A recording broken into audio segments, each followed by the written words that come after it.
Welcome back, baseball fans, to the Fall Carryover League. 69, 70, 71, 72. Time for another hot stove talk.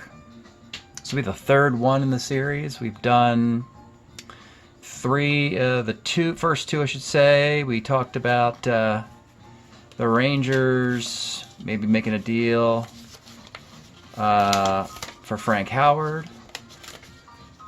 And there's some interest there, of course. American League MVP. We'll have to sit and wait for that, though. See if that materializes. Hot stove talk number 2. We saw Philadelphia because they have the journeyman, don't know why, Dick Allen, who went from the Phillies in 69, the Cardinals in 70, Dodgers in 71, White Sox in 72, where he only won the most valuable player. Those are the first two guys we talked about, and now it's time for the third talk. And after doing 2 hitters, I thought it'd be time I should do a pitcher. And when I looked at the top pitchers in 1969, because that's what really was my target, is a 69 player. The last year that card is in the league. All the pitchers, of the starting pitchers I looked at, seemed to have a happy home, and there was nothing really obvious about any particular one to have a discussion. They seem to be finding their home, to give at least one more shot where they live. So I then had to move to the bullpen, and then when you do that, your value, of course, decreases, but a closer, and a high quality closer, could be worth a lot of money to certain teams. And not to mention, we have somebody really special picked out for you tonight. So, the array of cards you see, from here, the first team in the draft, to the 32nd team in the draft, that would be the team that won the World Series, which, of course, was the Orioles. Okay, that's 32. We're going to focus, actually, on a player from the team with the first overall pick in the draft, the California Angels. Figuring they had the worst record in the league last year, so they might be apt to swing a deal. Probably more inclined to do it than the last 2 hot stove teams. And we talked about the bullpen. If we go straight to the back, this is interesting, we'll find this guy, and it's not this guy. They don't want to get rid of him. He was their lone all-star, and he might be their lone all-star moving forward. Ken Tatum, with a sterling 136 ERA. But believe it or not, they have another guy on this team capable of being a closer, and he was just an extra setup guy for the Angels, which makes him extremely available. And that is 46-year-old Hoyt Wilhelm. 1969 Hoyt Wilhelm card with a 2.45 ERA and a relief 2, but really dominates lefties and righties. Let's take a look at the long, incredible career of Hoyt Wilhelm. Hall of Famer, 8-time All-Star, got a World Series ring with the New York Giants in 1954. Has the trademark, has passport, will travel around baseball. And when we look a little deeper into his stats, we find that he was a Giant, a St. Louis Brown, New York Giant and St. Louis Brown, probably the only player to do that that's still in the league, since his career started in 1952. Cleveland Indian, Baltimore Orioles, Chicago White Sox, California Angel at age 46. Then in 70, he goes to Atlanta and the Cubs at age 47. 71, he's 48 years old for the Braves and Dodgers. And in 1972, at age 49, he threw 25 and a third innings. And Strat-O-Matic didn't print his card, 72. But when you look at these numbers, I mean, just go through the 60s for a moment after, doing well in the 50s. He strings together ERAs below 2 in 62, 4, 5, 6, 7, and 8.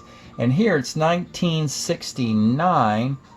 And when you look at the lifetime ERAs on all these teams, he's under 3 on half of them.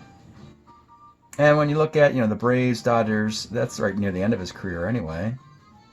So Hoyt Wilhelm has quite a resume. Quite a resume, and really cool to bring him into the hot stove talks.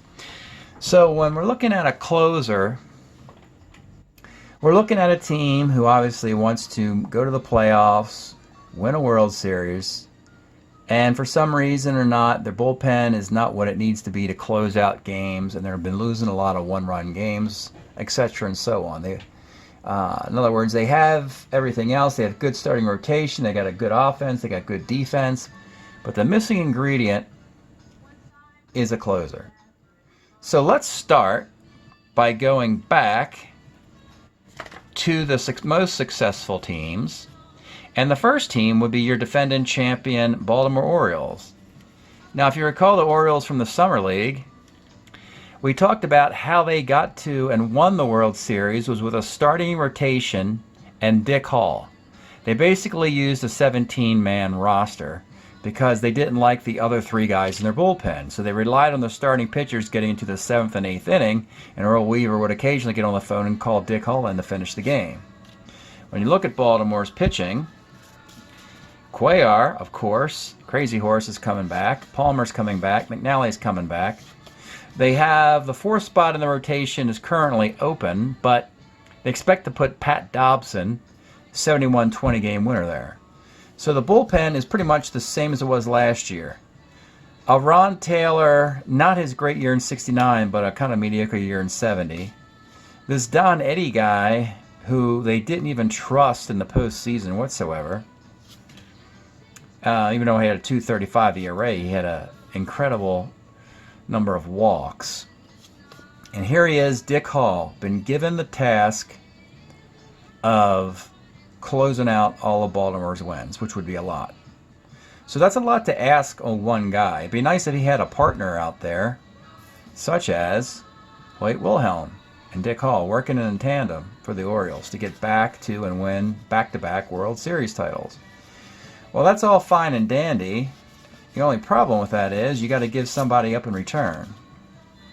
And Boog Powell, Dave Johnson, Brooks Robinson, Frank Robinson, Paul Blair, Buford. Buford might be the only trade chip, but boy, I wouldn't want to give him up. He's too much of a spark plug for this team. Cuellar, Palmer, McNally. Ron Taylor, at least the 70 Taylor isn't good enough, and if you upgrade him to the 69 Taylor, which they could very well do, that would put him pretty much the same as Hoyt Wilhelm. And Don Eddy is not good enough to offer to trade. I think Baltimore might be stonewalled here.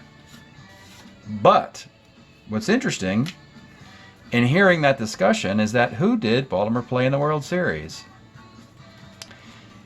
The Cincinnati Reds. And we remember last year in the Summer League, the star of their bullpen was a 1984 John Franco card that went to the All-Star game, got an All-Star game win, and had to pitch 5 or 6 extra innings because they ran out of pitchers. And he pitched well in the postseason. But they lose him from the bullpen. They lose Dave Schmidt. They lose Juan Agosto from the bullpen. The only guy coming back is Wayne Granger. So let's look at the Red pitching staff as it presently stands. You got Gullett and Maloney. 2 excellent starting pitchers to anchor the team. Granger in the bullpen, but more of a long man. And that is it. So here is the team that could use a nice Hoyt Wilhelm card.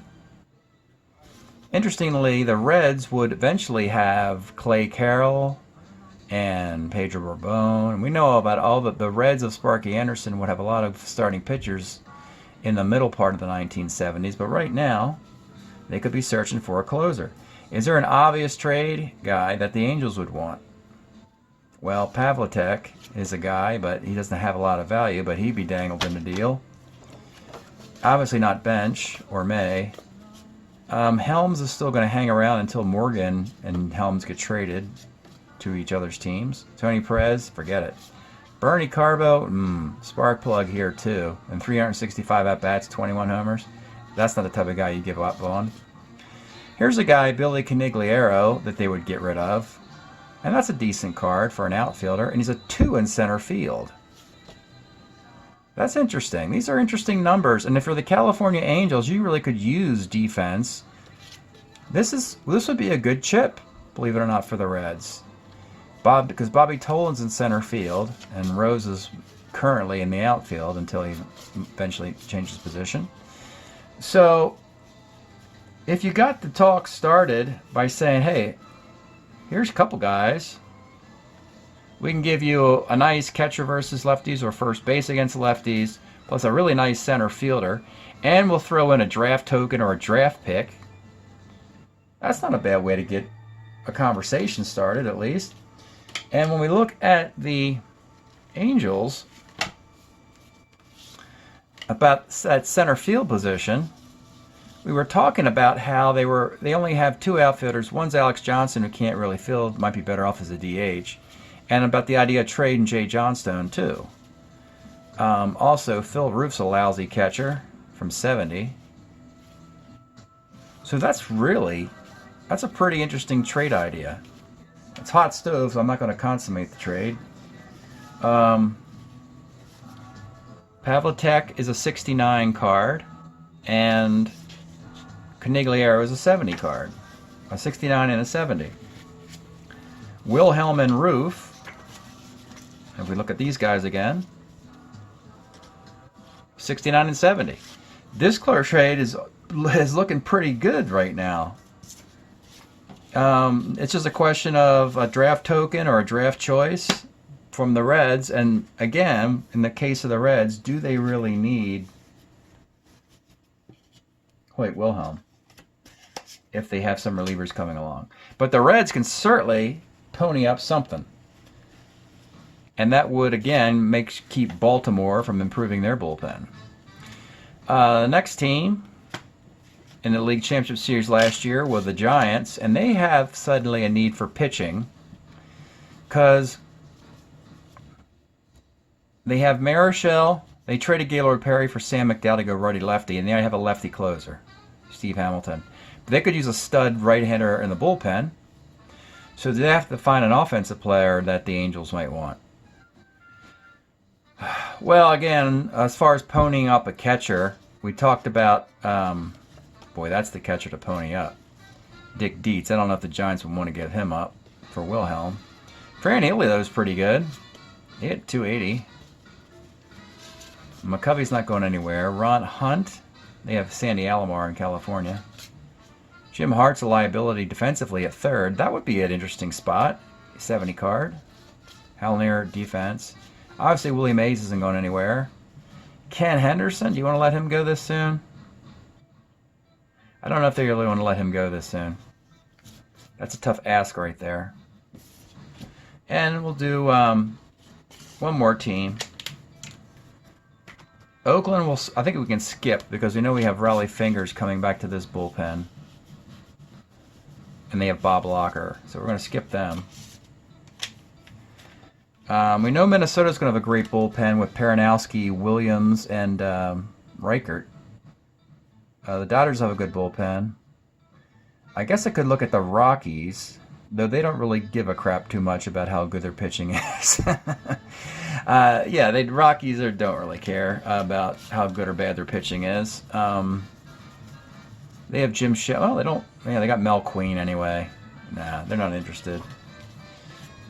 Twins, Dodgers, Rangers really aren't contending. The Atlanta Braves are interesting. And then after that, then I'm going to go to the Mets, because I know the Mets want to win a World Series. So Atlanta's bullpen, they could use a guy. They don't have a ready reliever in their bullpen. And let's see, they're going to have Carty, Aaron, Garr, Dusty Baker, Hopkins, Hyatt, Jan, Boyer. I don't see them with the right bit of ammunition either to dangle. And last, and we'll call it Hoyt Wilhelm to a New York Met team trying to win the 1969 World Series of the 69, 70, 71, 72 carryover, where you have 8 69 guys. Remember about the Mets is there's 69 Ron Taylor closers on the Orioles as a 70 Ron Taylor. They have the wrong card in the league. So the Mets, similar situation to the Giants. They only have 3 guys, and here they are. But 2 of the 3 are left-handed. And the third lefty is going to be John Matlack. But they could certainly use a righty-lefty McGraw and Wilhelm. Boy, wouldn't this be great? These 2 guys working together. McGraw and Wilhelm. Boy, that would be nice. So there's an abundance, for lack of a better word, of Met hitters. They're not necessarily good. And maybe you could say, well, Pat Corrales actually hits, what, 270? 264. Cranepool, Clendenon. You know, you can dangle Cranepool because Clendenon can play first base both ways. Garrett. Foy is a third baseman. You could dangle him too. Harrelson, Cleon Jones, and AG. So, you could dangle Corrales and Foy. There you go. A 69 and a 70 guy. And we talked about California would trade a 69 and 70 guy. You can go Joe Foy, Pat Corrales, and a draft pick to the Angels for Hoyt Wilhelm, Phil Roof, and yeah. So that's an option. And with that, we'll call the hot stove and turn the stove off tonight and pick it up again in the future. Thanks for checking out the 1969, 70, 71, 72 Carryover League videos. We'll see you next time.